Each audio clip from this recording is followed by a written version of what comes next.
실기시험을 대비해 꼭 기억해야 하는 부분만을 모아놓았습니다. 직업상담사 2급 초단기 합격비법 2차 실기대비 이론과 문제집의 내용을 바탕으로 제작된 강의입니다. 고정 댓글에 질의응답을 위한 카페 링크와 교재 구매 링크를 넣어드렸습니다. 행동주의 상담 이론의 기본 과정 3가지를 묻고 있습니다.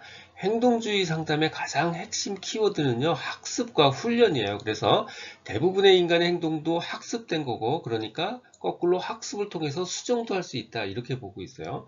두 번째는 인간의 행동은 어떤 규칙성, 법칙성이 있다고 보고 있고요. 또 그 법칙을 알아낸다면 인간의 행동도 수정할 수 있다고 보는 겁니다.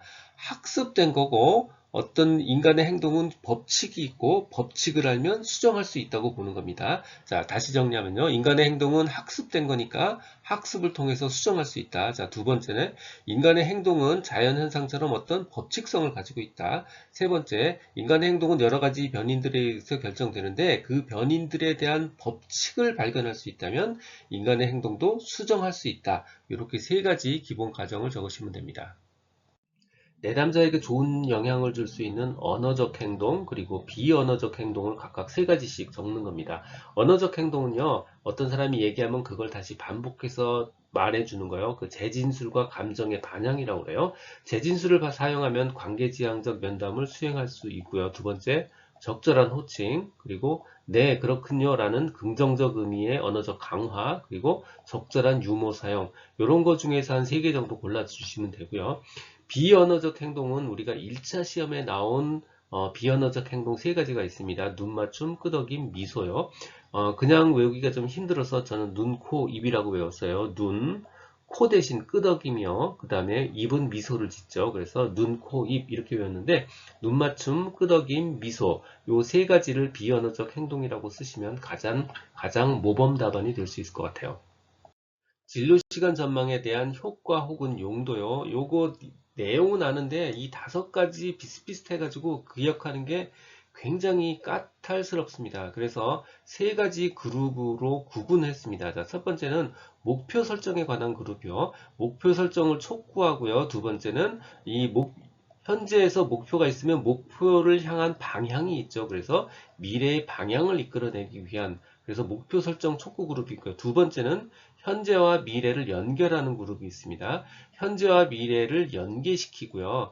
미래가 현재인 것처럼 실제인 것처럼 느끼도록 하기 위한 겁니다. 현재와 미래를 연결하는 그룹. 그리고 세 번째는 진로 의식을 고취시키는 그룹이 있습니다. 진로 의식 고취 그리고 계획에 대한 긍정적 태도 강화. 이렇게 3가지 그룹으로 나눴어요. 자, 첫 번째 목표 설정 그룹. 목표 설정을 촉구 미래의 방향을 이끌어내기 위한 겁니다. 두 번째는 현재와 미래를 연결합니다.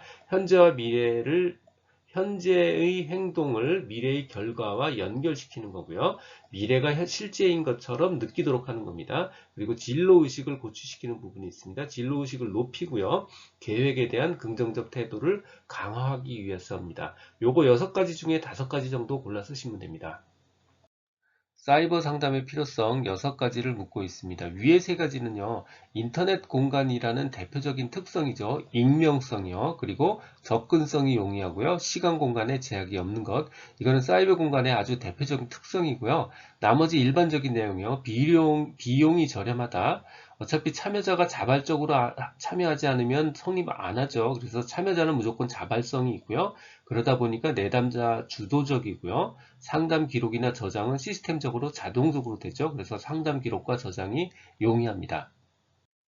인지적 명확성 부족을 나타내는 내담자의 6가지 유형을 묻고 있습니다. 이거 6가지나 돼서 기억이 굉장히 고통스러워요. 자, 그래서 3가지 큰 그룹으로 나눴습니다. 첫 번째는 내담자가 뭔가 잘못 알고 있는 그룹, 두 번째는 내담자의 생각의 틀이 잘못된 부분, 마지막으로 구체성이 없는 것, 이렇게 3가지로 나눴고요. 첫 번째, 내담자가 뭔가 잘못 알고 있는 겁니다. 전부 다 그러니까 오정보예요. 단순 오정보, 복잡 오정보. 그리고 원인과 결과를 뒤집은 겁니다. 원인과 결과의 차고요. 전부 다 오자가 붙어 있어요. 뭔가 다 잘못 알고 있는 거고요. 자, 두 번째는 생각의 틀이 잘못된 거예요.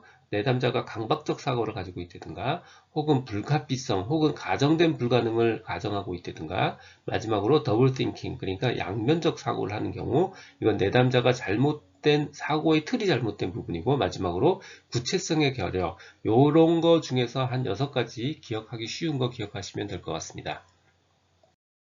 듣고 계신 강의는 직업상담사 2급 초단기 합격비법의 핵심 내용 파트입니다. 2차 실기시험은 손으로 쓰여진 것만 점수로 연결이 됩니다. 눈으로 머리로만 공부하면 실패할 수 있어요. 손으로 직접 쓰며 공부해야 한다는 점 기억 바랍니다. 내용은 충분히 설명드렸지만 실제 출제 사례와 내용을 연결하지 못하거나 모범답안 작성에서 감점되지 않도록 교재를 통해서 실제 문제 출제 사례와 모범답안 부분은 꼭 확인해 보시기 바랍니다.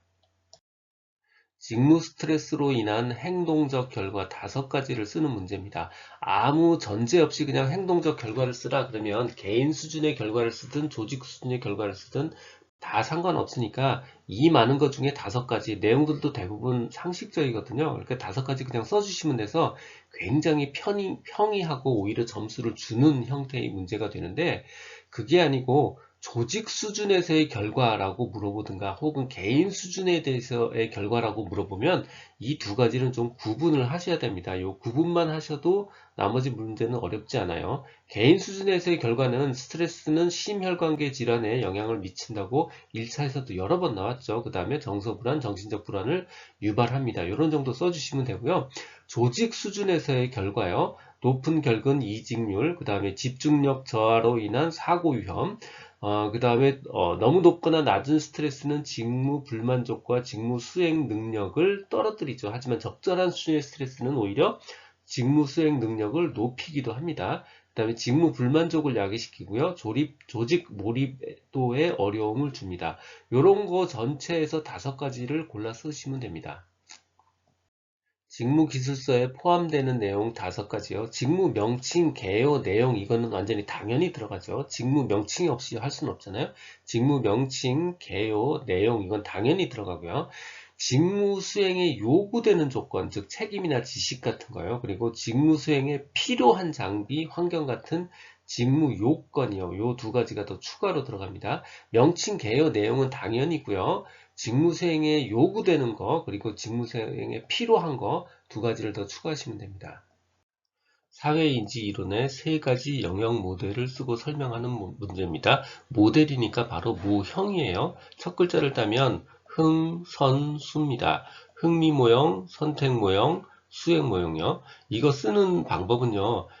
흥미 모형은요. 이러이러한 것이 흥미 발달에 영향을 미친다고요. 선택 모형은요. 이러이러한 것이 진로 선택에 영향을 미친다. 수행 모델은요. 이러이러한 것이 수행 목표, 즉 수행의 강도나 지속성 같은 수행 목표에 영향을 미친다. 이렇게 적으시면 돼요.